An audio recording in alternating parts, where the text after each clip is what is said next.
Isang magandang araw po sa inyo, Kuya Bari. Tawagin niyo na lang po ako sa pangalang Baldo. Ang kwentong ito ay noong minsang may mapagawing isang dayo dito sa liblib naming lugar. Tawagin na lang po natin siya sa pangalang Wancho. Hindi ko po alam kung ilang taon na siya, pero ayon po sa kwento ng aking mga kapitbahay, binata pa raw ang lalaki. Noong dumating sa aming lugar noon si Wancho ay naging usap-usapan siya ng mga tao sa amin. Basta na lang kasing dumating ang lalaking yun nang walang kahit sino man ang nakakakilala at wala man lang kaanak sa aming lugar. Lalo pang tumunog ang pangalan niya dahil sa hakang-hakang baka daw aswang ito dahil hindi man lang siya nakikihalubilo sa mga tao sa aming lugar. Tahimik lang po si Wancho at ayaw sa maraming tao. Ni hindi siya nakikihalubilo sa amin kaya kung ano-ano tuloy yung issue ang ibinibintang ng mga tao po sa kanya. Naku, huwag kayong lalapit doon at baka kung kayo pa ang unang maging biktima niyan rito. Sabi pa ng isa sa mga kapitbahay namin noon na sinang-ayunan naman ng lahat. Halos lahat ng tao sa aming lugar noon ay nagdadalawang isip na makipag-usap sa kanya. Natatakot kasi sila na baka may sa demonyo ang lalaki at basta na lang magbago ng anyo kapag nalalapitan. Hanggang sa isang araw noon, pagkalabas ko ng aking bahay ay bumungad sa aking harapan si Wancho. Nakaramdam pa ako noon ng kaba nang makita ko po siya.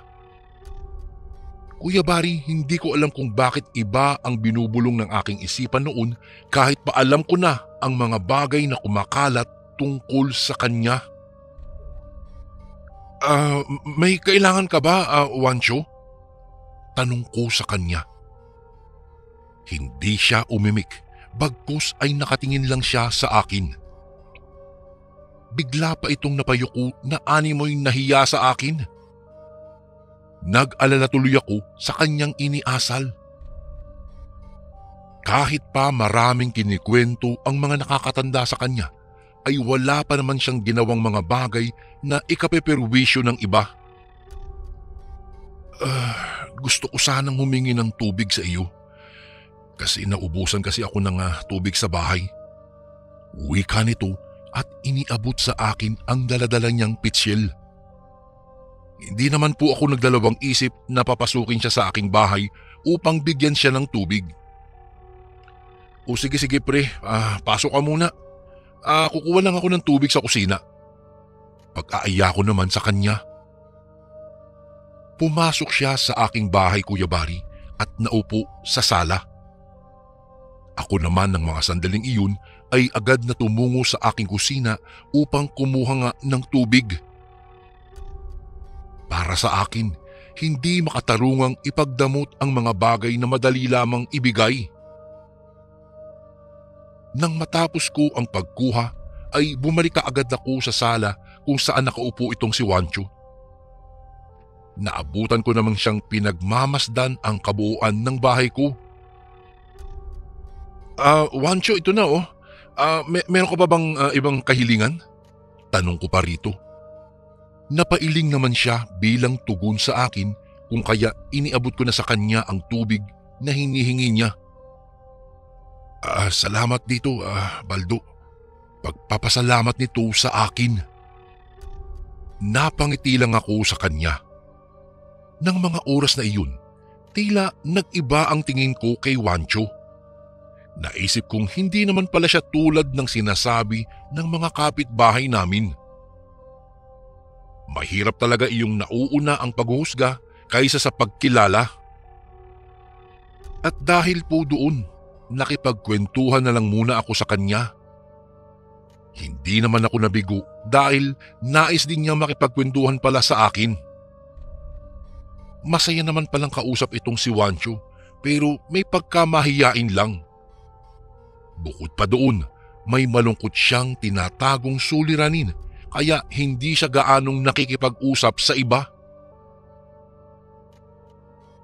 Napag-alaman ko ng araw na iyon na kaya pala siya napadpad sa aming lugar dahil naglayas pala siya sa kanila.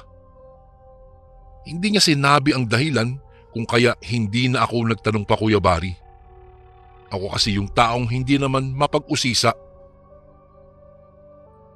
Nakaramdam pa ako ng awa sa kanya noong nalaman kong inaapi pala siya ng kanyang pamilya dahil daw naiiba siya. Hindi ko naman alam kung anong ibig niyang sabihin, ngunit hindi ko na iyon pinagtuunan pa ng atensyon. Hindi na namin napansin ang oras dahil napasarap ang aming kwentuhan, Kuya Bari. Maya-maya'y nagpaalam na rin siya sa akin na uuwi na siya kung kaya tumango lang naman ako.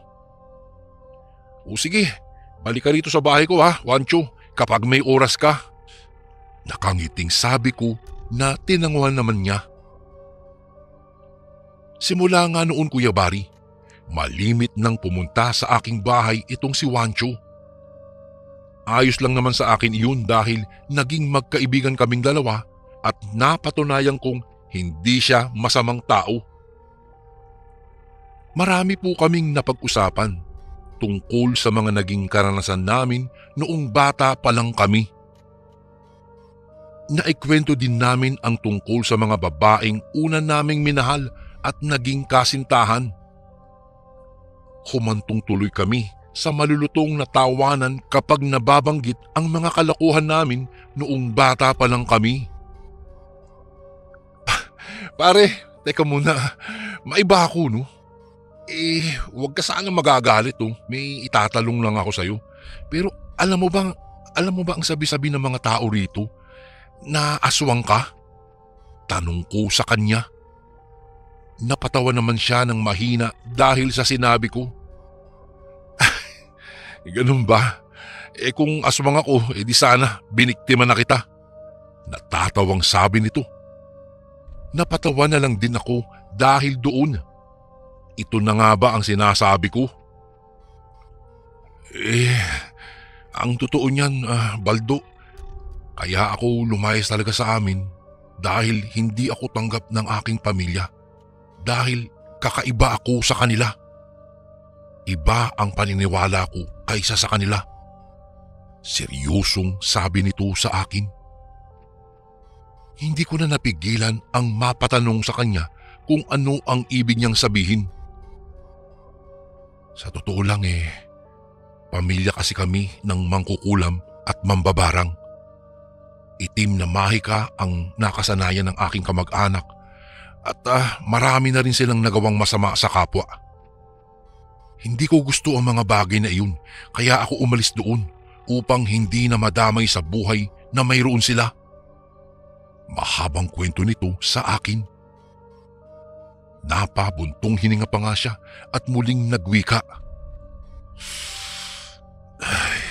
Marunong ako sa mga gawaing iyon, pare. Dahil bata pa lang ay itinuro na sa akin ng mga magulang ko pero hindi ako nakakagawa ng masasamang bagay sa ibang tao dahil tumutulong ako na mapagaling pa nga ang mga ito. Pare, iyon ang dahilan kaya hindi rin ako matanggap ng pamilya ko dahil ginagamit ko raw sa mabuting gawain ang kakayahan ko. Napayuko pa si Wancho nang sabihin niya iyon sa akin. Hindi naman ako makapaniwala sa mga sinabi nito sa akin. Hindi na ako nakapagsalita pa, Kuya Bari, kaya napapayuko na lang siya. Makalipas lang ang ilang sandali ay nagsalita na rin ako. Paring Wancho, pare ayos lang naman yun. Mas mabuting ang hindi mo nagagamit sa masamang gawain ang kakayahan mo. Wika ko sa kanya. Dahil sa mga nalaman ko sa kanya ay mas ninais kong maging kaibigan siya. Ay, hindi naman pala siya masama gaya ng iniisip sa kanya. Sabi ko pa nga noon sa aking sarili. Mas naging malapit naman kaming dalawa ni Wancho, kung kaya maraming kapitbahay namin ang nagsasabi sa akin na mag-iingat ako. Hindi ko na lang sila pinapansin dahil hindi naman nila ganoon kakilala ang tao. Hanggang sa isang gabi, hindi ako makatulog noon sa hindi ko malamang dahilan, Kuya Bari. Balisang-balisa ako at kumakabog ang aking dibdib. Animoy may mumunting boses na bumubulong sa akin at sinasabing huwag akong matutulog. Papalit-palit na nga ako ng aking pwesto, ngunit ganoon pa rin. Sa kadahilanang iyon, naisipan ko na lang na lumabas ng bahay upang makalanghap ng sariwang hangin. Ganito naman kasi ang ginagawa ko kapag may mga panahong hindi ako makatulog at masyadong mailap sa akin ang antok. Noong nasa labas na ako ng aking bahay ay naupo lang ako sa tapat ng aking pinto. Ninanamdam ko pa nga noon ang malamig na dampi ng sariwang hangin. Noong nasa ganoong sitwasyon ako nang may matanaw ako sa hindi kalayuan. Tingin ko isang grupo ng mga tao ang magkakaagapay na naglalakad-lakad papunta sa eksaktong lugar na sadya nila. Mukhang malayo ang pinanggalingan ng mga ito. Hindi ko kasi sila kilala at kakaiba ang suot nilang damit kaysa sa amin. Bago ko po ipagpatuloy ang kwentong ito ay may request sana ako sa iyo, kasundo. Isang pindot lang ito, kasundo, sa subscribe button namin. Malaking tulong po ito sa amin, kasundo, upang mapagpatuloy pa namin ang mas marami pang magagandang kwento. Salamat sa pag-subscribe mo, bagong kasundo. Kaya't nakaramdam ako ng kaba, kaya dali-dali akong nagtago. Naku, sino kaya ang mga taong yan? Hindi naman sila pamilyar sa akin . Bulong ko lang sa aking sarili. Patuloy pa rin noon ang paglalakad ng mga taong nakita ko. Makalipas noon ang ilang sandali ay napagtanto ko kung saan patungo ang mga ito. Hindi kaya sa bahay ni Wancho? Bulalas ko pa at saka nagpasyang sundan ang mga ito.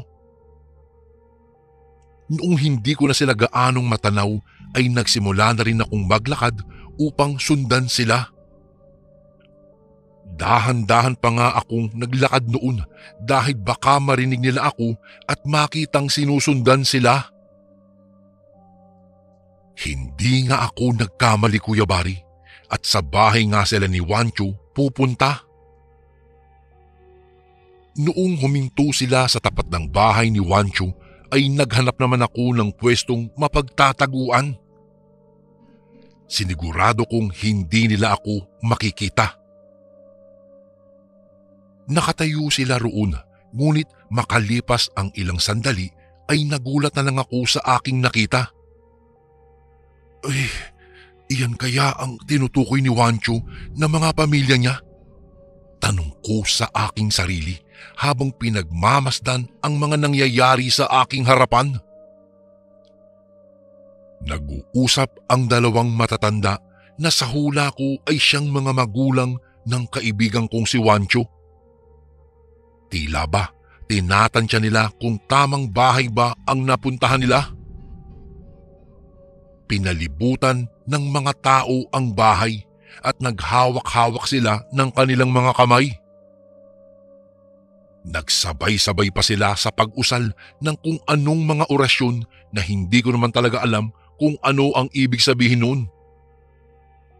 Tila banyaga kasi ang mga lingwaheng iyon, Kuya Bari, na tila ba salitang Latin na binabanggit ng mga tao na kadalasan kong naririnig sa mga nagnunubina. Dinama ko ang aking buong katawan at nanindig tuloy ang aking balahibo dahil sa matinding kilabot. Idagdag pang nanlalamig ang aking mga kamay at talampakan, kaya mapagmatsyag na nilingon-lingon ko ang paligid sa takot na baka may tumabi na lang sa akin sa lugar na pinagtataguan ko. Nanlaki ang mga mata ko noon nang biglang humangin ng malakas kasabay ang pagyuyukuan ng mga sangang may makakapal na dahon. Tila ba binibigyang respeto ang mga bagong dating at para ipaalam ang kanilang presensya. Sumisipol ng pagkalakas-lakas ang kanilang padre di pamilya, kaya maya-maya lang may mga naglabasang insekto mula sa ilalim ng lupa, sa kasulok-sulukan ng kakahuyan at sa makapal na talahiban. Dito na nagsimulang nagliparan ang iba't ibang insekto. Animoy may kumukontrol sa kanila. Noon din ay nakita kong sumenyas ang kamay ng isa at tumuro iyon sa bahay ni Wancho. Animoy inuutusan ang mga itong sumugod at maghasik ng lagim. Sinunod naman ng mga insekto kung saan nakaturo ang kamay nito at lumipad ang mga ito papasok sa loob ng bahay ng aking kaibigan. Sinagilahan ako ng takot sa aking nasaksihan, Kuya Bari. Akala ko kamatayan ang gusto ng mga taong dumalaw kay Wancho dahil kilalang nakakalasong mga insekto ang tumayo sa kanyang tahanan para abalahin siya. Gusto ko na sanang pigilan sila ng mga oras na iyon, ngunit naisip ko na pamilya nga iyon ni Wancho, ay wala akong laban at lalo pa at may kakayahan ang mga ito. Natatakot din ako na baka kung anong gawin nila sa akin. Dahil doon ay nagmatsyag na lang ako sa mga susunod na mangyayari. Napatingin na lang ako sa bahay ni Wancho, Kuya Bari, noong marinig kong napasigaw na siya sa loob. Nag-alala ako sa isiping baka kung ano na ang gawin nila sa aking kaibigan. Nang walang ano-ano ay bumukas ang pinto ng bahay ni Wancho. Iniluwa noon ang aking kaibigan na tila hindi mapakali sa ginawang pagsugod ng mga insekto sa kanya. Anong kailangan nyo? Bakit kayo naririto? Sigaw na tanong ni Wancho sa mga taong nasa harapan niya. Ngunit hindi sumagot ang mga ito. Bagkus ay sumenyas lang ulit ang babae at sinunod naman iyon ng mga insekto. Muling sinugod ng mga ito si Wancho, kaya dali-dali niyang itinaas din ang kanyang kamay at ikinumpas para pigilan ang mga insekto sa napipintong pagsugod sa kanya. "Tigilan niyo na ako!" angil niya at pabagsak na minuwestra ang kamay, dahilan para magkagulo ang mga insekto at kung saan-saan na sumusugod.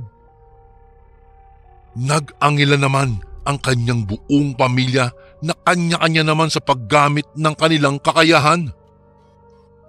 May nagpalabas na ng nakakalasong nilalang kagaya ng tarantula at alakdan. Ang iba naman sa kanila ay nagtawag ng alupihan at napamulagat na lang ako nang may nakita akong gumagapang na kobra habang nakabuka ang kanyang tila pakpak sa ulo. Napapadaing naman si Wancho dahil pa isa-isa pala siyang kinakagat ng mga iyon. Ano ba kasing kailangan nyo?" tanong ni Wancho na animoy nangihina na. Nagkandasugat na siya sa katawan kagaya ng kanyang mga kapatid at magulang, pero hindi man lang niya nakitaan ng panghihina ang mga ito. Gustuhin ko mang siyang tulungan, Kuya Bari, ngunit hindi ko magawa. Natatakot po ako na baka ako naman ang pagdiskitahan nila. Simpleng tao lang naman ako at walang kahit na anong kakayahan. "Umuwi ka na sa bahay at nang maturuan ka ng leksyon," sabi pa noong babae. Napailing naman si Wancho bilang tugon. "Hindi pa ba sapat para sa inyo ang mahusgahan tayo dahil sa taglay na kasamaan ninyo? Kailan ba kayo magigising sa katotohanang Hindi tama ang ginagawa nating pananakit sa mga inosente. Itigil na natin ito. Hasik niya at muli silang nagpambuno sa pamamagitan ng pagkumpas ng kani-kanilang mga kamay. Noong mga oras na iyon, Kuya Bari, hindi ko maiwasang mapanganga habang pinagmamasdan ang mga insektong animoy ginigisa at pinagbababato. Tumitilapon ang mga ito kahit saan, gayong hindi ko naman nakikitang hinahawakan nila ang mga ito. Nakita ko kung papaano inatake ng mga insekto si Wancho. Sa nanginginig na tinig, taimtim akong nagdasal para mailigtas ang aking kaibigan. Hindi ko maatim na pagmasdan na nahihirapan siya. Mabait po na tao si Wancho at hindi siya karapat-dapat nasaktan ng sarili niyang pamilya. Tama lang naman ang ginawa ng aking kaibigan dahil masama naman talaga ang kanilang ginagawa. Napasilip ako sa kinaroroonan nila at mas nahindik nang makitang naglabasa na ang malalaking uod mula sa ilalim ng lupa at animoy sawa kung makalingkis sa kanyang binti. Nagpupumilit na pumasok ang mga ito sa loob ng kanyang katawan. Ngunit buti na lang may tamang proteksyon si Wancho para sa mga ito. Hindi man niya naagapan ang pagsugod ng mga aswang, pero kahit papaano napigilan niya ang balak na pagpatay ng mga ito sa kanya. Sa kadahilanang iyon, hindi siya tinigilan ng mga insekto hanggang sa ito na mismo ang nagsabi na uuwi siya. Puno ng kagat at sugat si Wancho sa kanyang buong katawan. Tama na! Uuwi na ako! Huwag niyo na akong pahirapan pa! Anya. Tumango naman at humalakhak ang mga taong kausap nito. Mabuti naman at nakapag-isip-isip ka na. Huwag ka nang magmatigas, Wancho. Alam mong kaya naming saktan ang lahat ng taong mahalaga sa iyo sa oras na malaman naming pinaglululoko mo lang kami. Walang ano-ano ay ibinaba naman ng mga insekto si Wancho. Nanghihina ito dahilan para mapalugmok ito sa lupa.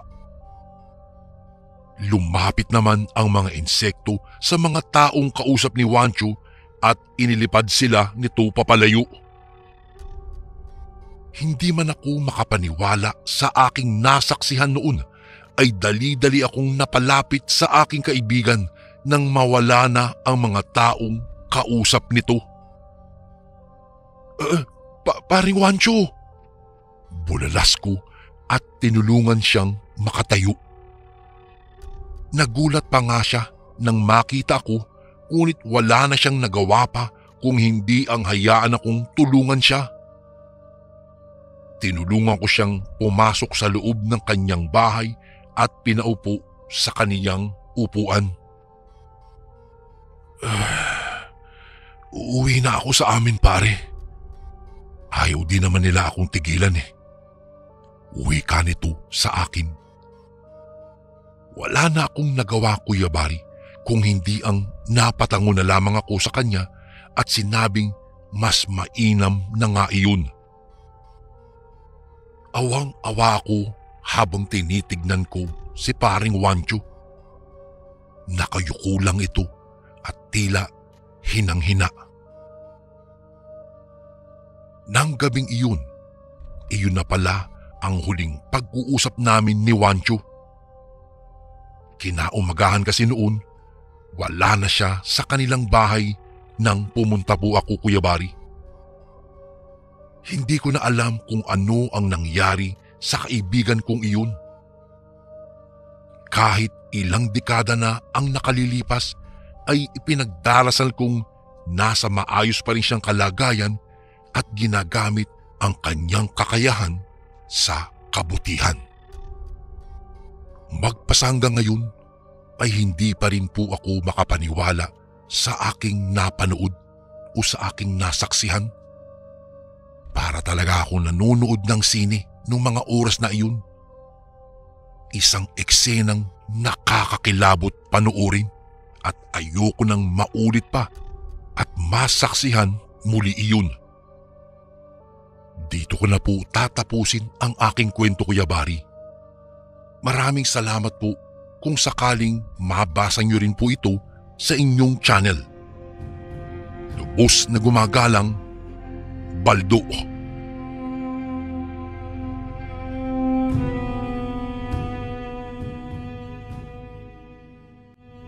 Magandang araw po sa inyo, Kuya Bari. Itago niyo na lang po ako sa pangalang Lance. Ang kwentong ito ay personal na karanasan pa ng aking Lola Benita noong dalaga pa lamang siya. Hindi po sa pagmamayabang, pero ayon sa kwento ng aking Lola Benita, sa edad niyang 20 anyos ay maraming lalaki ang nanliligaw at nabibighani sa kanya. Bukod kasi sa magandang mukha niya, ay may magandang pag-uugali rin ang aking abuela. Sa dami nga ng nanliligaw sa kanya noon, ni isa ay wala po siyang sinagot dahil wala siyang natitipuhan sa mga ito. Para daw sa kanya, wala ni isa man lang sa mga lalaking ito ang nagtataglay ng katangiang hinahanap niya sa isang lalaki. Wala ka ba talaga natitipuhan sa mga nanliligaw sa iyo, Benita? Tanong ng kaklase at kaibigan ni Lola na si Lola Azul. Palagi siyang pinagsasabihan ng kaibigan na sagutin na ang isa sa kanyang manliligaw, ngunit tanging iling at kibit-balikat lamang ang isinasagot nito sa kanya. Hay naku, sa totoo lang wala talaga akong natitipuhan sa kanila. Hindi ko nga rin alam pero ganun talaga eh. Tugon ng aking abuela sa kanyang kaibigan. Noong araw ay hindi pa din naman talaga gusto ni Lola ang magkaroon ng isang nobyo. Para sa kanya, hindi pa talaga siya handa. Ay siya nga pala, bago ko makalimutan, may papakilala pala sana ako sa iyo.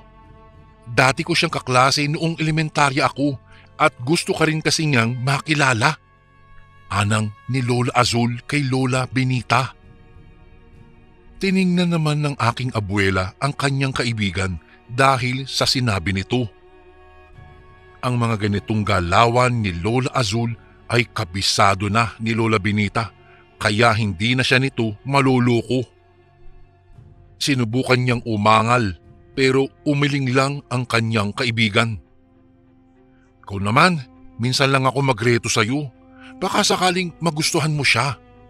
Kantyaw pa ni Lola Azul kay Lola.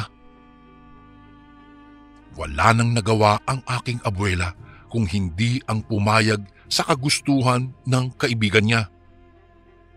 Sa susunod na linggo, punta tayo sa baryo nila. Kapistahan kasi nila, kaya mas mainam nang sa araw ding iyon ko kayo ipapakilala sa isa't isa. Dagdag pa ni Lola Azul. Napatango na lang noon si Lola Benita bilang tugon sa kanyang kaibigan. Pinagbigyan lang niya ito at ngayon lang naman talaga nagreto ng kung sino ang kaibigan sa kanya.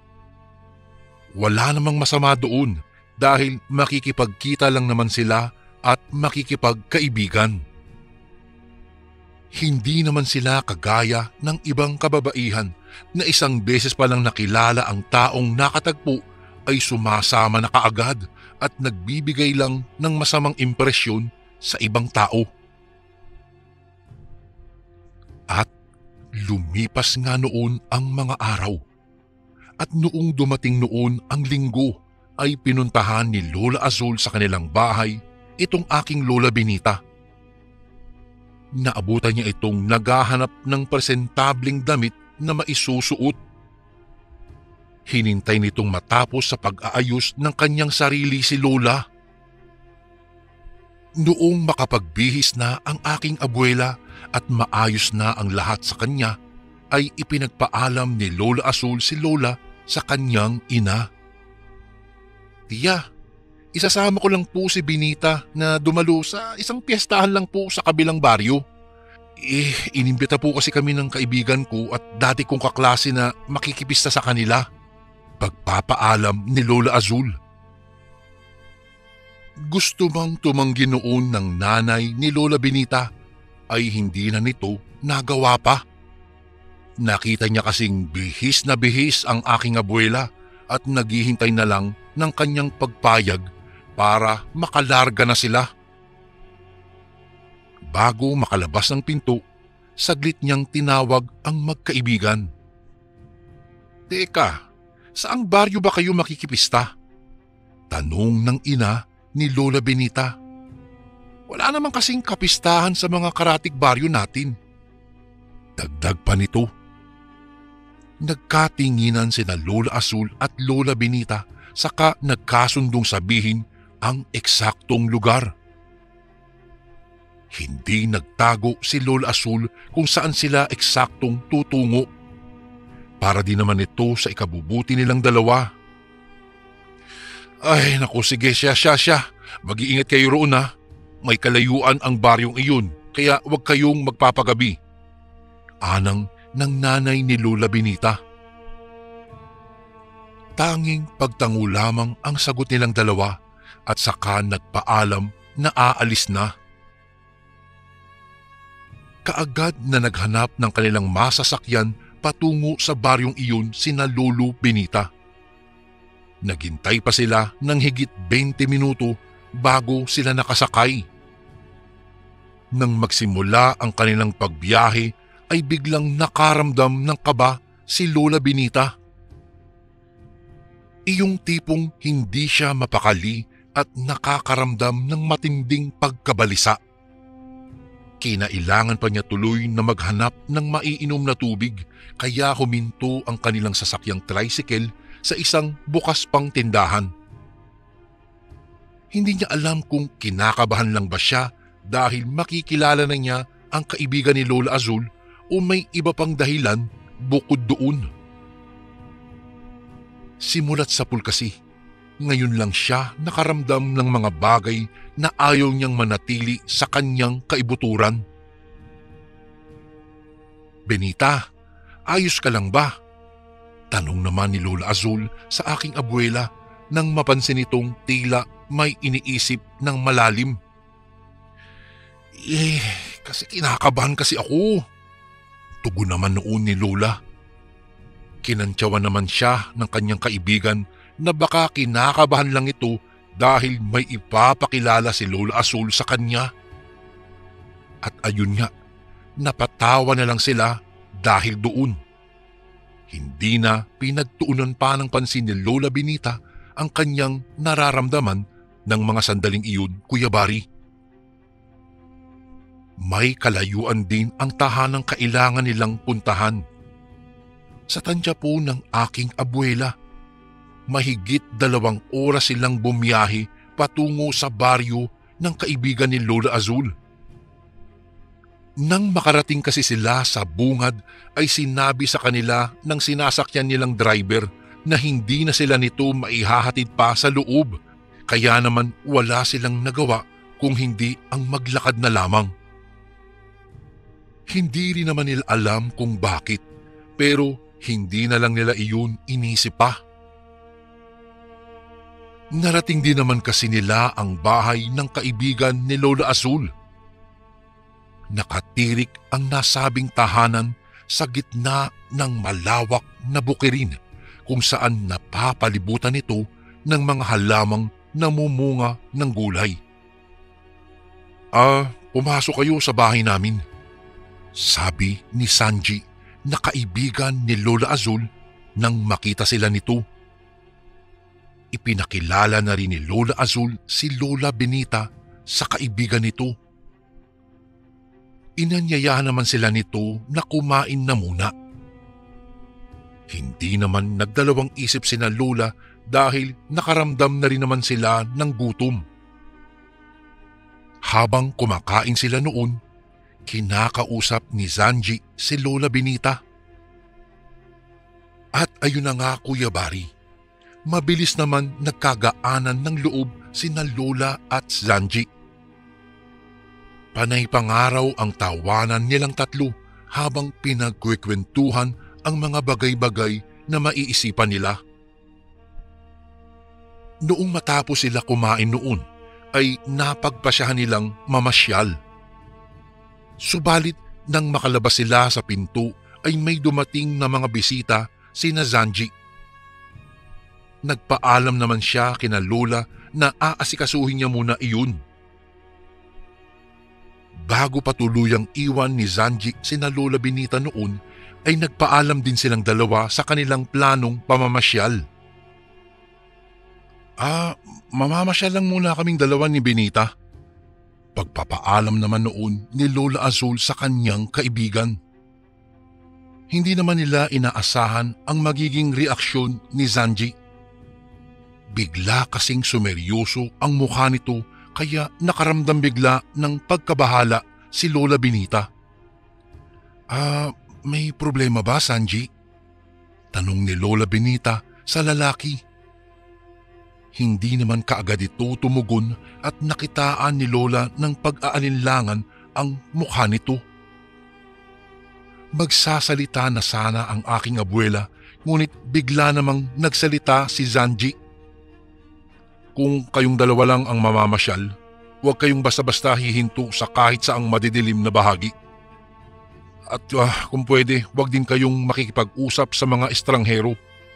Huwag kayong sasama kapag inimbitahan kayong kumain sa bahay nila. Pareho kayong babae at masyadong delikado para sa inyo ang gumala pero ayaw ko namang kayong pigilan at alam ko namang gusto ninyo ding mamasyal. Hindi man nila maintindihan noon kung ano ang ibig sabihin ni Zanji ay napatango na lang sila bilang tugon. Inasikaso na rin noon ni Zanji ang kanilang mga bisita at sina Lola naman ay naglakad-lakad na rin upang mamasyal sa baryo ni Zanji. Noong malayo-layo na sila sa bahay ni Zanji ay nag-usap silang dalawa. Ibang-iba pala talaga ang kapistahan rito kumpara sa ating baryo. Bago ko po ipagpatuloy ang kwentong ito ay may request sana ako sa iyo kasundo. Isang pindot lang ito kasundo sa subscribe button namin. Malaking tulong po ito sa amin kasundo upang mapagpatuloy pa namin ang mas marami pang magagandang kwento. Salamat sa pag-subscribe mo, bagong kasundo. Kakaunti lang kasi ang mga kabahayan rito kaya marahil hindi ganito kasaya ang kanilang pista. Sabi pa ni Lola Benita kay Lola Azul. Oo nga eh. Alam mo, 2 beses na ako nakapunta rito noong kaklase ko pa si Zanji. Hindi naman ganito rito ng mga panahong iyon dahil maraming kabayan rito noon. Tugon ni Lola Azul kay Lola Benita. Ganun ba? Hindi kaya baka nagsilipat na ang mga tao rito dahil baka masyado itong malayo sa bayan nila? Tanong pa ni Lola Benita. Nagkibit balikat naman si Lola Azul dahil hindi rin naman niya alam ang isasagot sa tanong ng aking abuela. Nagpatuloy na lamang sila sa kanilang paglalakad at inilibot na lang ang kanilang tingin sa kapaligiran ng baryong iyon habang nag-uusap-usap ng mga bagay-bagay na maiisipan nila. At noong nasa kalagitnaan na sila ng kanilang paglalakad ay may natanaw silang bahay sa hindi kalayuan. Napapagitnaan ito ng 2 naglalakihang puno ng balete. Pero sa halip na matakot, natuwa pa ang 2 at sinabing maganda ang bahay na namataan nila. Dahil doon, naisipan nilang puntahan ang bahay na iyon upang alamin kung may nakatira ba roon. Mukhang walang nakatira roon. Nakasarado kasi ang pinto at parang hindi na naaasikaso ang bahay. Sabi ni Lola Benita nang sabihan siya ng kaibigan na puntahan iyon. Tingnan lang natin. Kahit na sandali lang tapos balik na tayo kina Zanji. Wala na rin kasi tayong mapasyalan sa parting ito. Tugon naman ni Lola Azul sa aking abuela. Pinagbigyan na lang ni Lola Benita ang kanyang kaibigan, kung kaya naglakad na sila patungo sa bahay na iyon. Noong makalapit sila roon ay kaagad na tiningnan ni Lola Azul ang loob ng bahay. Maraming halaman sa paligid. Namumunga ang mga gulay at namumukadkad pa ang iba sa mga bulaklak. Nakapagtataka para sa isang abandonadong tahanan ang magkaroon ng sariwang mga halaman. Umatras si Lola Benita sa sinabing mukhang may nakatira sa lugar na ito. Ang kasama naman niya muling sinuri ang paligid at nang mapagtantong silang dalawa lang ang naroroon ay nagpasyang mas lumapit pa sa bahay si Lola Azul. "Halika, walang tao," sabi pa nito. Sa hindi inaasahang pagkakataon, nahawakan ni Lola Azul ang pinto ng bahay at bahagyang bumukas iyon.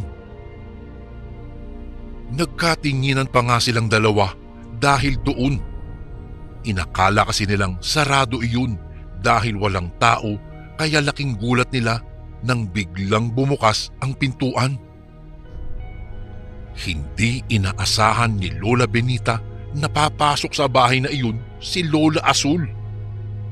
Wala siyang nagawa kaya sumunod na lang siya nang nakapasok na sa bahay na iyon ang kanyang kaibigan. Noong nakapasok na sila ay amoy na amoy nila ang tila malansang samyo ng hangin. Hindi nila napigilan ang tila mapaduwal dahil doon.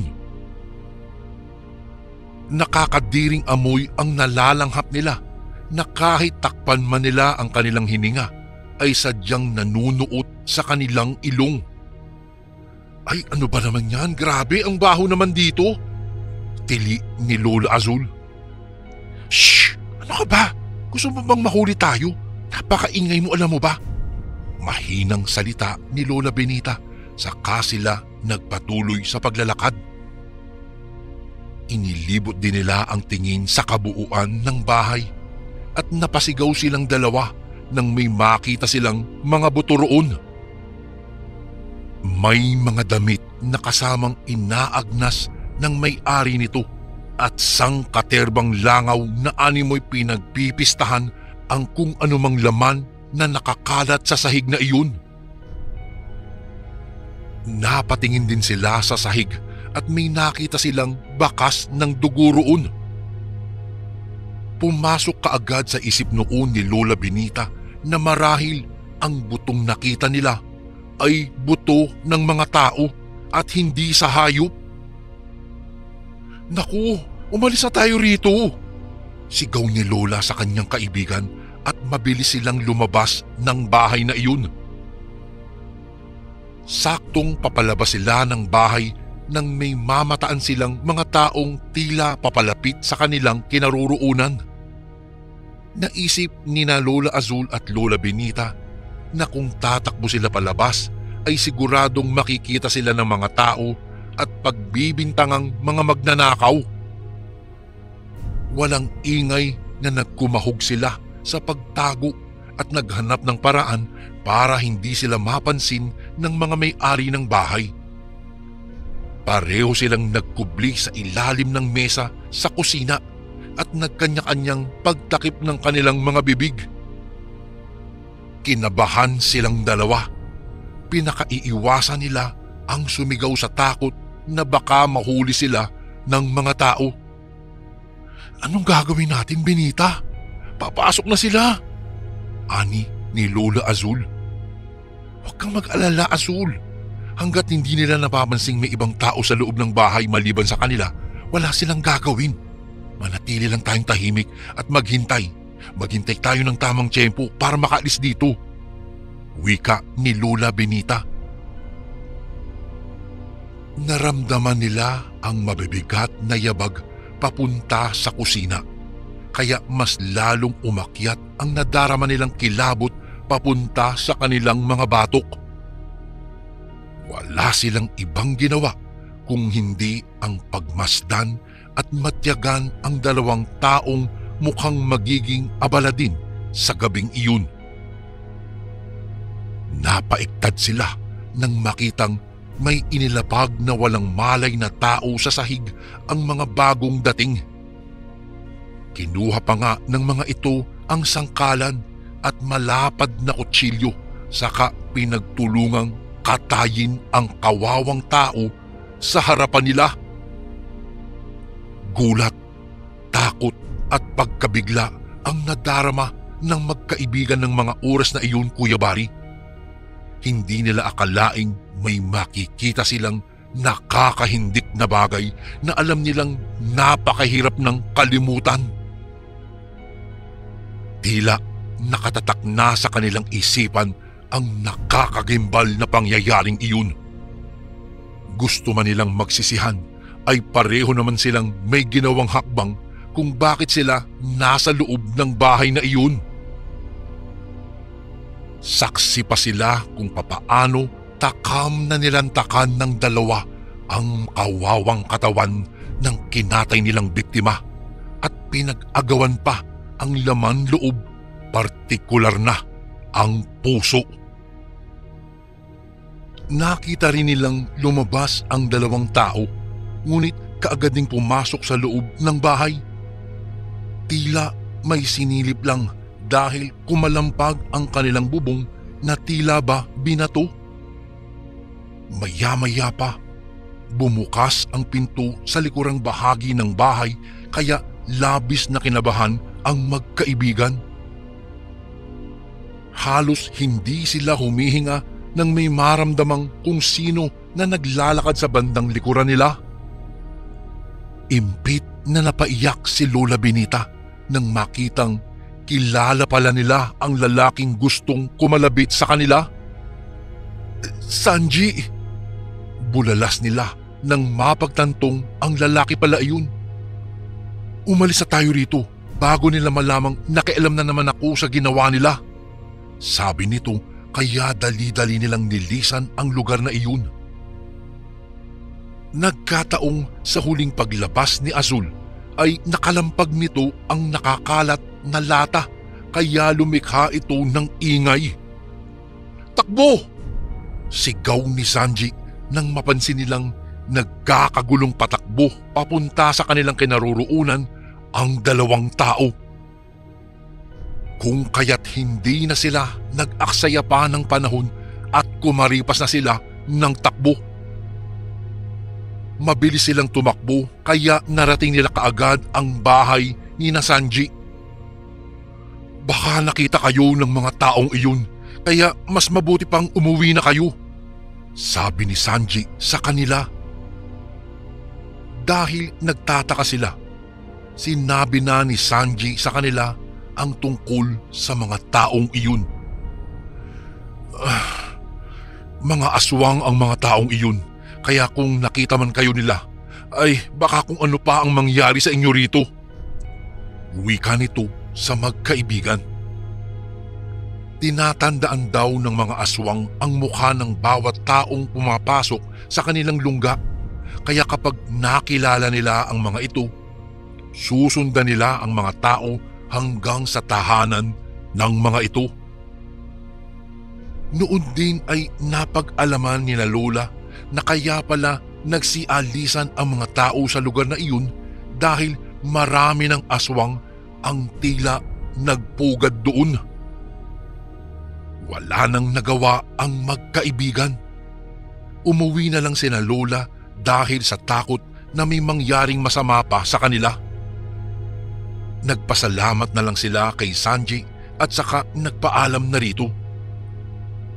Hindi nila aakalaing na dahil sa pag-imbita sa kanila ng lalaki ay may mararanasan silang ganoon. Kuya Bari, ang huling balita na lang nila Lola kay Sanji ay lumipat na ng lugar ang pamilya nito dahil sa takot, lalo na't noong gabing iyon, sinugod pala sila ng mga aswang. Nagpakalayo-layo na ang buong pamilya at hanggang sa tumanda sila, hindi na nila ito nakita pa. dasal na lang nila. Huwag na sana silang gambalain pa ng mga aswang, kalakip na ng mga kalahi nito sa bagong henerasyon.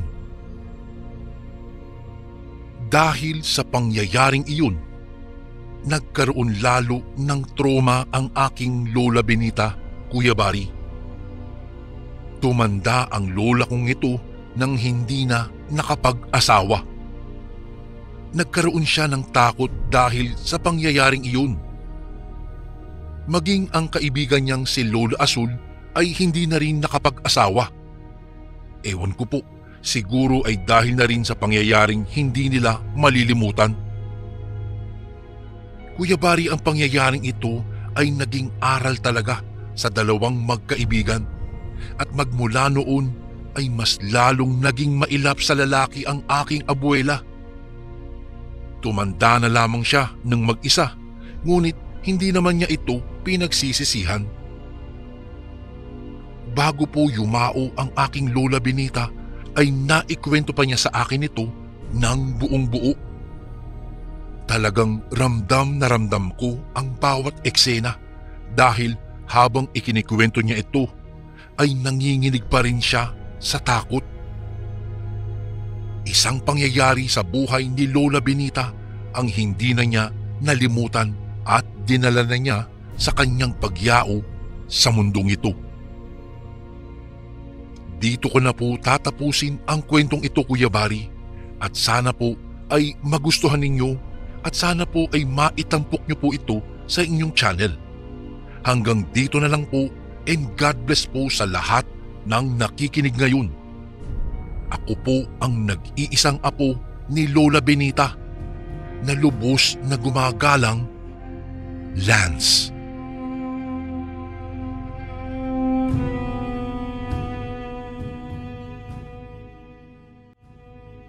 Magandang araw po sa inyo, Kuya Bari.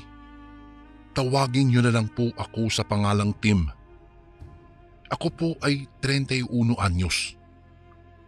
Isa po akong empleyado ng isang kilalang wine distillery dito po sa Tarlac. Sa kabila ng pagiging makabago ng ating henerasyon, hindi ko itatangging lumaki akong mapapaniwalain pa din sa mga kwentong kababalaghan kagaya ng multo, engkanto, aswang at agimat. Akala ko nga hindi na nag-e-exist ang mga kagaya nila sa panahon ngayon. Hindi ko po akalaing may mga tao pa palang nakakasalamuha ang mga aswang at may mga kakilala din pala akong tagapangalaga naman ng agimat. Siguro po hindi kayo pamilyar sa agimat na insignias. Ngunit ito po ang nagligtas sa akin sa muntikan ko ng kamatayan. Kuya Bari, ang agimat na insignias ay isang uri ng panyo na may mga nakasulat na orasyon at dasal na mula sa lengguaheng Latin. Minsan, may mukha pa ito ni Hesukristo at may suot na koronang tinik. Nalaman ko po ang tungkol dito nang abutan ako ng aking ninong na isang albularyo ng isang insignias. Noong araw, may napusuan akong babae, si Lia. Aaminin ko, Kuya Bari, crush na crush ko po si Lia. Siya lang kasi ang bukod tanging babaeng hindi naiinarte kapag kausap ko. Simple lang ito at palangiti. Hindi naman po sa pagmamayabang, ngunit may hitsura po ako, Kuya Bari. Pinagkakamalan nga akong playboy dahil sa dami ng aking kaibigang babae. Hindi nila alam, likas lang talaga akong palabati at mahilig makipagkaibigan. Halos sa lahat ng pagkakataon, ako na yata ang pinag-uusapan nila. Wala naman akong magawa kung hindi hayaan sila.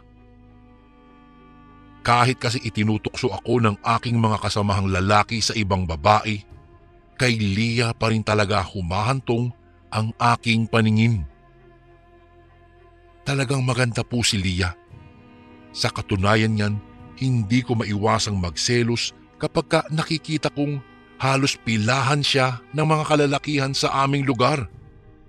Ngunit isang araw, nagulat na lang po ako dahil napag-alaman kong magkapit-bahay lang pala kami nang makita kong nagsasampay siya ng nilabhan niyang damit sa gilid ng kanyang tinitirhan. Palagi niya akong ginagawaran ng kay tamis ng ngiti. Hindi siya gaanong palakibo, ngunit alam kong normal na iyon sa kanya dahil pinrangkan na rin niya ako minsan na hindi siya palakaibigan. Natutuwa na din ako kahit papaano dahil naiiwasan niya ang iba sa kanyang mga manliligaw. Biro niya sa akin, may karapatan naman daw siyang mamili ng lalaking magugustuhan niya at gagawin niyang nobyo. Ewan ko ba, pero para kasing ako ang pinariringgan niya. Kung kaya't naglakas loob akong ligawan siya, Kuya Bari. Nangingiting sinabi niya sa akin na kailangan na may mga pagdaanan muna daw akong pagsubok. Kailangang tiisin ko raw ang kanyang taglay na alindog bago niya ako payagang ligawan siya. Laking gulat ko nang biglang maghubad siya sa aking harapan, Kuya Bari. Nabigla ako at hindi makapaniwala. Lalaki lang ako at marupok kaya hindi ko alam kung papaano kontrolin ang sarili ko. Tila inukit ng isang sikat na iskultor ang katawan ni Lia. Nakakatulo ng laway. Hindi ko na napigilan ang paglunok nang makita kong humalagpos ang panyong ipinantakip niya sa kanyang pribadong parte at nahulog. Mas lalong lumitaw ang taglay niyang kagandahan. Pinagpapawisan na ako ng malapot, ngunit pinili kong huwag magpaapekto. Kailangang makapasa ako sa pagsubok dahil mas lamang ang kagustuhan kong maging kasintahan siya kaysa sa maging isang nabasted na manliligaw. Noong sumapit ang oras na itinakda niya, masaya niyang sinabi sa akin na nakapasa raw ako sa pagsubok at may 2 pa akong natitira. Nang hina ako at napasalampak sa sahig ng aming bahay nang makauwi ako mula sa pakikipagkita ko sa kanya. Hindi ko alam kung bakit gigil na gigil akong himasin siya. Pakiramdam ko lalagnatin ako sa sobrang pagkahumaling sa kanya, Kuya Bari. Kinagabihan nga, nilagnat ako. Hindi ako halos makabangon at nahihirapan akong huminga. Buong gabi akong hindi makakain dahil sinabayan ng sakit ng lalamunan ang aking karamdaman. Nabahala naman ang aking mga magulang dahil napasukan nila akong nagdidelirio sa taas ng lagnat. Sinubukan nila akong kausapin, ngunit wala silang nakuhang matinong sagot po sa akin. Hindi ako nakapagtrabaho at nakakulong na lang palagi sa aking kwarto. Tila ako po ay sinisilaban sa tuwing sumasapit ang dilim. Pakiwari ko po ay may kung anong nilalang ang gumagapang sa bubong na labis kong ikinatakot. Mas madalas akong nagwawala at nagsisisigaw kahit wala naman talaga akong nakikita. Basta ang natatandaan ko, may kung anong nilalang ang nagpapakita sa panaginip ko. Mapupula ang mga mata at nandilisik na tila ba nais akong lantakan. Minsan, nagsasalita na akong mag-isa. Tumitino lamang ako kapag nabanggit ko si Lia. Dahil sa labis na pag-aalala ng aking mga magulang, isinugod nila ako sa doktor at nagulat nang wala man lang silang makuhang resulta sa mga ito. Basta nagising na lang akong nasa ospital na na hindi komportable. Sinisilaban ako sa sobrang init at umuungol ako sa labis na sakit sa hindi ko namang matiyak kung saang parte ng aking katawan. Nang biglang bumisita sa akin si Lia at kinamusta ang lagay ko. Bakit daw ba ako nilagnat? Nanliliit na napayuko ako. Alangan namang sabihin ko sa kanya ang totoo na nilagnat ako dahil sa pagpipigil ko ng aking nararamdamang kamunduhan sa kanya. Mas lalong nakakahiya iyon kapag nalaman niya. Tumawa lang si Lia at hinimas ang binti ko. Biglang nanigas ang aking kalamnan. Sobra-sobra na ang pagpipigil ko sa kanya. Napakaganda niya kasi, Kuya Bari. Maya-maya'y kahit nakahiga ako sa kama, sinabi niya sa aking mahalaga na ipagpatuloy namin ang ikalawang pagsubok. Iyon ay ang magtiis pa din sa pamamagitan ng pag-amoy. Bago pa man ako makasagot at makapagsalita sa kanya, nagulat na lang ako nang may inilabas siyang isang basket na hindi ko alam bit-bit niya pala. Tinanong ko naman siya kung ano ang laman noon at nagulat na lang ako nang sabihin niyang paniguradong mabibigla ako sa ipapakita daw niya. Ngunit kapag nakalagpas daw ako sa pagsubok na ito, isa na lang ang kailangan kong suungin at pwede na akong manligaw sa kanya. Naghubad siya ng walang paalam kaya nakahantad na naman sa aking paningin ang napakaganda niyang katawan, Kuya Bari. Muling nagsimulang mag-init ang aking katawan kaya nanginig na naman ako sa labis na pagtitimpi. Talagang torture po itong ginagawa niya sa akin. Maya-maya lang, nagpahid siya ng pampakintab sa kanyang katawan. Inutusan niya akong huwag pipikit o saglit na kukurapan lang. Kailangan kong makita ang kanyang gagawin kaya hindi na ako sumagot pa at tumango na lamang. Halos humiwalay ang kaluluwa ko nang makita ko ang hindi dapat makita. Nalaki ang aking mga mata. Nagulat ako nang makitang bigla siyang nagbago ng anyo. Ang kanyang mukha ay kumulubot kasabay ng pagpula ng kanyang mga nanlilisik na mga mata. Biglang nagulo ang kanyang buhok at humaba ang kanyang malapad na dila. Nagimbal ako sa aking nasaksihan. Hindi ko alam na may itinatago siyang lihim sa likod ng kanyang kagandahan. Habang nakatingin siya sa maliwanag na buwan, mababanaag ko sa kanyang mukha ang pagnanais sa isang bagay na hindi ko maipaliwanag. Bago ko po ipagpatuloy ang kwentong ito ay may request sana ako sa iyo, kasundo. Isang pindot lang ito, kasundo, sa subscribe button namin. Malaking tulong po ito sa amin, kasundo, upang mapagpatuloy pa namin ang mas marami pang magagandang kwento. Salamat sa pag-subscribe mo, bagong kasundo.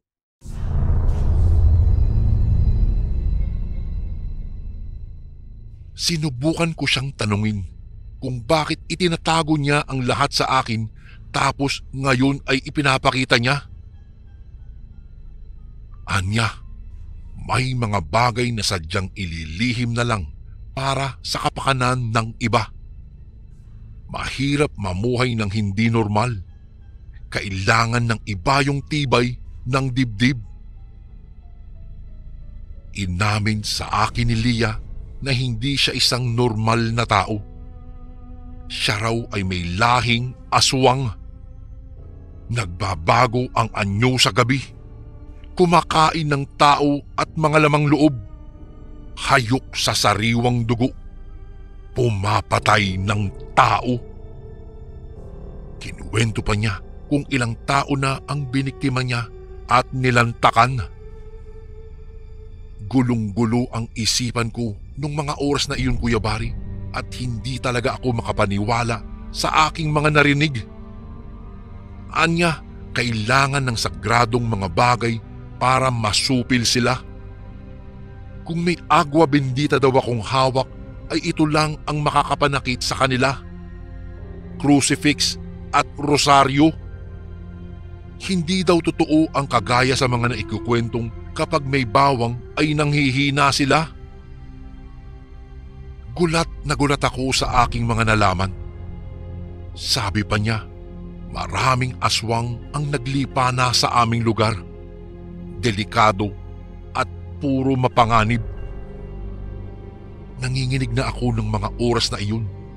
Hindi ko alam kung lalamunin ba niya ako o kikitlan na lang ng buhay. Pero labis akong sinagilahan ng takot nang makita kong may kinuha siyang nakakasindak na bagay sa loob ng basket.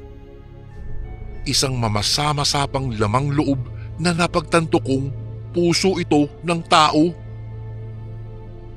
Hindi ako nakapagsalita nang makita kong nilantakan niya ito sa aking harapan. Kitang-kita ko ang pagtulo ng napipigang dugo mula sa lamang loob na sarap pa siyang lantakan. Hindi na ako talagang nakapagsalita pa. Pakiramdam ko, dahan-dahan niya akong pinapatay dahil parang ang lamang loob ko ang kanyang nilalantakan.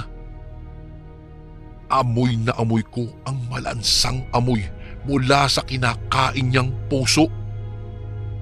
Tila naaagnas na nakasusulasok. Ngunit ganun pa man, tiniis ko ang mabahong amoy na pilit sumisiksik sa aking ilong. Masusuka na ako at nagsisimula ng halukayin ang aking sikmura. Natapos na siya't lahat, ngunit hindi na talaga ako nakapagsalita pa. Nanatili na lamang akong tulala at hindi makakilos. Nakita ko pang kung papaano umalis sa aking harapan si Lia at lumabas sa aking silid. Noong dumating ang aking mga magulang, mas lalo silang nabaghan sa aking naging sitwasyon. Nataranta na si nanay at sinabing wala man lang naging alibyo ang pananatili ko sa ospital. Isinuwestiyon ni tatay na kailangan nila akong ilabas sa ospital. Baka daw sa albularyo lang ako gagaling. Hindi pa rin nila malinaw na nakikita kung ano ba talaga ang totoong nangyayari sa akin. Hindi nagtagal, nakalabas nga ako sa ospital, ngunit dinala ako sa isang kilalang albularyo. Sa unang kita pa lamang sa akin ni Manong Ilyong, anya, nararamdaman daw niya ang mabigat na aurang nakakabit sa aking buong pagkatao. Inutusan niya ang aking mga magulang na dalhin ako sa munting silid ni Manong Ilyong upang isagawa ang pagtatawas. Nakikita ko kung ano ang ginagawa ni Manong Ilyong sa isang plangganang may lamang tubig at asin. Maya-maya'y nagsimula na siyang umusal ng mga ritual at banyagang mga orasyon. Saka pinatakan niya ng kandila ang laman ng palanggana. Nagulat ako nang makitang may kakaibang anyo na biglang humulma mula sa kandila. Hindi ko alam kung dapat ba akong kabahan o hindi. Ngunit ayon kay Manong Ilyong, inaswang daw ako. Napayuko ako at pinag-isipan kung ipagtatapat ko ba kay Manong Ilyong ang mga nalalaman ko. Tinitigan niya ako at masinsinang pinaintindi na kapag sinabi ko raw sa kanya ang lahat ng pinagdaanan ko, maililigtas niya ako sa tiyak na kamatayan. Nag-isip akong mabuti. Natulala ako ng ilang sandali. Ngunit wala po akong nagawa kung hindi ipaalam sa kanya ang tunay na nangyari. Ipinaliwanag ko sa albularyo na may napupusuan akong isang babae at binigyan niya ako ng pagsubok na kailangan kong pagdaanan. Kapag nalampasan ko ang mga ito at nakapasa ako, pwede ko na daw siyang ligawan. Napatitig sa akin si Manong Ilyong. Marahas siyang umiling at sinabi sa akin na niloloko lamang ako ni Lia. Hindi niya intensyong gawin akong manliligaw, ngunit nais niya akong mapabilang sa mabibiktima niya, kaya niya ako inaaswang. Nagulat naman ako sa tinuran ng albularyo at napailing ako. Talagang hindi ko matanggap na kayang gawin ni Lia ang mga bagay na ito sa akin. Kailangang makahanap ako ng paraan para makumpronta ko siya. Maya-maya'y tumayo si Manong Ilyong at may kinuha sa isang lumang kabinet. Paglapit niya sa akin, binigyan niya ako ng langis na pwede kong gamitin para magsilbing pangontra ko kay Lia. Maliban doon, may iniabot siyang tila isang kulay itim na telang wag ko raw iwawala o ihihiwalay sa aking katawan. Pangontra ko daw ito laban sa mga aswang at sa kahit na anong elementong nais manakit sa akin. Tinanggap ko ito, Kuya Bari, at isinilid sa aking bulsa. Ang sabi pa sa akin ni Manong Ilyong, may mga bawal ang paghawak ko ng tela, kaya huwag kong susuwayin ang mga batas sapagkat ang bagay na nasa pangangalaga ko ay isang insignias o telang anting-anting na poprotekta sa akin laban sa mga masasamang nilalang kagaya na lang ni Lia. Ewan ko ba, Kuya Bari, simula nang mapasa kamay ko ang insignias, halos matino na akong mag-isip. Hindi na ako tulala at kaya ko nang mag-focus sa kahit anumang bagay. Hindi raw ako dapat matakot dahil ginagawa lamang ni Lia ang lahat para makapanlin lang siya. Nag-isip akong mabuti at inisip ko ang nararapat para sa akin. Hindi dapat talaga ako magpalinlang sa aswang na iyon. Dumating ang araw nang muli kaming magkita ng dalaga. Isinaad niyang gagawin na namin ang ikatlo at panghuling pagsubok. Kinabahan ako dahil hindi na ako inosente sa mga balak niya sa akin. Muli siyang nagbago ng anyo ng mga oras na iyon at sinubukan akong kalmutin. Nagsimula ng kumulo ang langis na nasa aking bulsa, palatandaang may nakasalamuha akong aswang. Marahas na ibinaon niya sa aking balat ang kanyang matatalim na kuko. Ngunit nagulat ako nang mapansing wala akong anumang natamong sugat. Sa halip, kapag pinipilit niyang ibaon ang kanyang mga kamay sa aking katawan, ay ang kanyang braso ang nagkakasugat. Para bang bumubuelta pabalik sa kanyang katawan ang nais niyang gawin sa akin. Hindi siya nakatiis at umangil na binutas ang aking dibdib, ngunit gayon na lang ang pagkasindak ko nang mabutas ang kanyang dibdib at biglang sumirit ang masaganang maitim na dugo. Nagimbal siya sa nangyari sa kanya, ngunit hindi ako nagpaapekto. Ang alam ko lang, nanghihinang biglang bumagsak siya sa aking harapan, saka nangulubot lalo na parang nanuyo ang kanyang buong katawan. Hindi gumagalaw, nakayuko lang at nakalugmok sa lupa.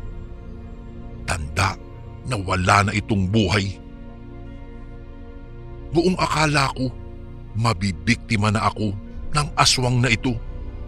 Ngunit may mga bagay palang sadyang makapangyarihan kagaya ng insignias na ibinigay sa akin ng albularyo na kaya akong ipagtanggol mula sa kasamaan. Matapos ang pangyayaring iyon, ikinuwento ko ang lahat sa aking mga magulang pati na rin sa albularyo. Hindi po sila makapaniwala sa nangyari at magmula noon ay naging panatag na ang loob nila. Mabilis ding kumalat sa aming baryo ang pangyayaring iyon at napag-alaman kong karamihan pala sa mga kanyang nandiligaw ang halos naubos na dahil binibiktima pala niya ito at ginagawa niyang hapunan. Ngayon ko lang po napagtanto, Kuya Bari, na hindi pala dapat magtiwala sa kagandahan. Sa ngayon po ay halos tumanda na po akong binata, ngunit umaasa pa rin akong matatagpuan ang babaeng para talaga sa akin. Nagkaroon ako ng trauma dahil sa pangyayaring iyon. Magpasangga ngayon po ay nasa akin pa rin ang insignias na ibinigay sa akin ng albularyo at nananatili itong naging proteksyon ko tuwing ako'y lumalabas upang ako'y magtrabaho. Sa kabila ng lahat, hindi pa rin nawawala naman ang tiwala ko sa Poong May Kapal na siyang nagahari sa lahat. Kuya Bari, dito ko na po tatapusin ang aking kwento at sana po ay mapili nyo ring basahin ito sa mga susunod na araw. More power po sa inyong channel and God bless po sa lahat ng nakikinig na kasundo ngayon. Lubos na gumagalang, Tim.